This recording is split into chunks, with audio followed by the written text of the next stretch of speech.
Hello everybody, my name is James Turnipseed. Welcome to the Fear the Walking Dead episode recap for episode Shiva. The family faces their biggest test yet. Nick, Madison, Travis, and others try to stay close to each other. Um, in true Fear the Walking Dead fashion, 2.5 seasons in, or 1.5 season in, nothing really happens. So Victor or Celia basically tells Victor, "Get out of here for killing my son," and he says he wasn't your son, and she like smacks him around, and then makes him dig a hole for him. They bury him, and then she kicks him out.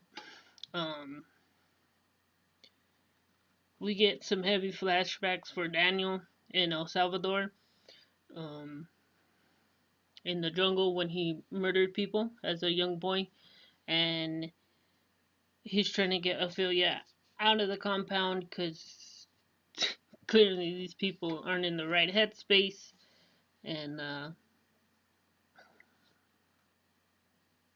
he gets into a fist fight with some goon-looking people, and everybody, the whole episode's kind of giving everybody else, like the core group, Madison, Travis, Nick, well, not for Nick, because Nick stepped in and uh, kind of like held Ophelia or Celia's arm and was like, he didn't mean that, and begging like, please, and she kind of like smiles at him.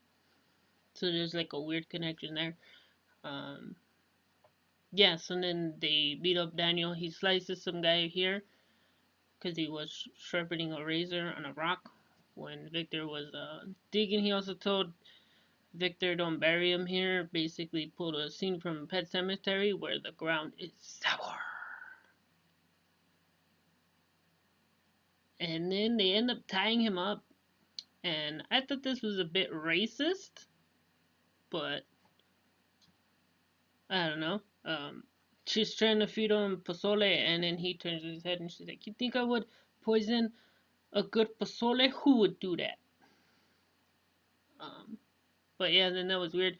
And then down there, he has a flashback, or he sees his wife, who we know is dead, and his daughter talked to her mom through prayer, like people do. And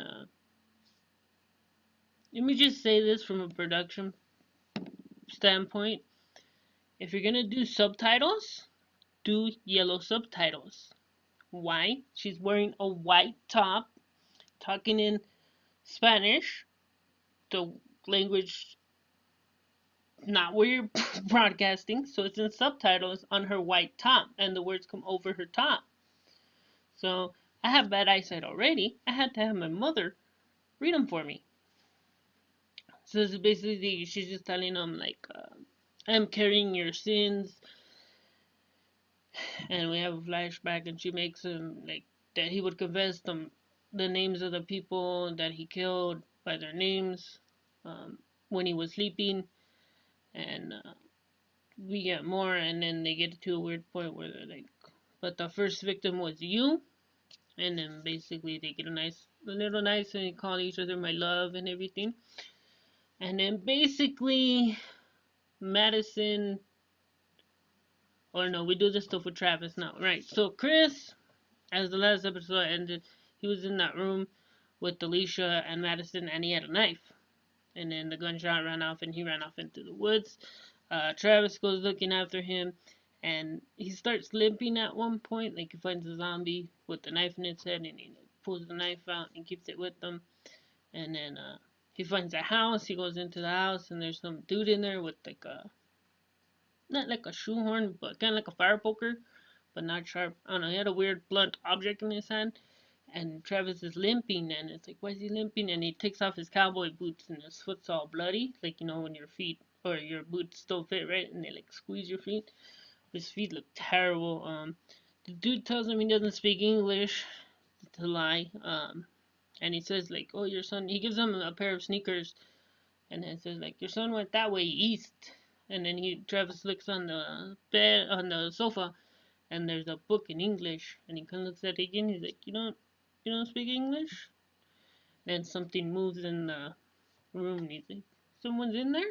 And he opens it, and Chris is in there with a gun, pointing it at a little boy, and then the guy says like in English, like he told me if I told you he went that way, like he won't hurt my son. And then thinking he like smacks the gun in his hand, and then he runs off. Chris runs off, and then Travis chases him, and they get into a scuffle, and he gets the knife, and he like smashes out his hand. He's like, "I'm a monster. I'm disgusting. I seen the way people look at me. I'm a monster." And it's just kind of weird. And then Travis is like, "I should have helped you." And then they kind of just sit there. And then later, Nick puts on his war paint and goes and finds Lewis, and he brings him to Celia.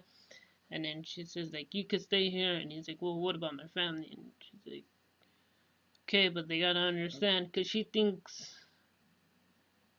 much like Herschel, who Herschel was more like, "There's gonna be a cure, and these are my neighbors, and these are people." She tends to think that this is the next step. Like after you die, this is what happened to you now. You have eternal life, and like they're decomposing and everything later. Even in the comic book, we learn the less they feed, the slower they get, which they haven't really done on the TV show, which I'm kind of disappointed about. But yeah, so Madison has a speech with Celia, and she says like, "I want to understand," like, and she's like, I want to understand." And then Celia takes her to downstairs to that gate thing where they're all in there, and then she like opens the door and walk in it, and I'm like, oh, because before that I thought, okay, she's either gonna, they're all gonna be reaching through the gate, and she's gonna push her into the gate, and they're gonna eat her face, or she's gonna lock her in there, and she locked her in there, and then she does like Celia doesn't do nothing, she just like stands there and kind of smiles. I thought she would panic or something. She didn't do nothing. Um, they have Daniel tied up to a chair, and they won't let his daughter see him. Um, and then he has a thing with his wife again, and she says like, "You didn't bury me," and he's like, I looked, like, I did." And then he, the guy comes down, and he's like, "Oh, Celia was right. You would want some pozole," and he unties him, gives him the spoon. He drops the spoon, headbutt, stomps on him with the chair, breaks the chair, gets up, and starts leaving a trail of gasoline. And then he finds his wife, and he's like, "Oh, I knew you would have found me." And then he lights it on fire, and the whole building catches on fire. And when Nick found Travis, Travis said, like, "This is my son. He needs his father. It's the least I could do, man. You didn't find me. You didn't find either of us. Tell her that." So then Nick goes off. They kick Strand out. Alicia does this, like, bye. He like waves. He gets into a truck, and the whole building is up in flames now. And Victor comes back, and he gets Madison, Ophelia, Alicia. Nick walks up, and they have a showdown with his mom. And he's like, "I couldn't find him." She's like, "Okay, come on, we gotta get in the truck." He's like, "Where's Celia? She was right about us." And then like turns and walks off. So Travis, Chris are missing. They split off. Nick walked away. Daniel's dead. Madison, Strand, Alicia,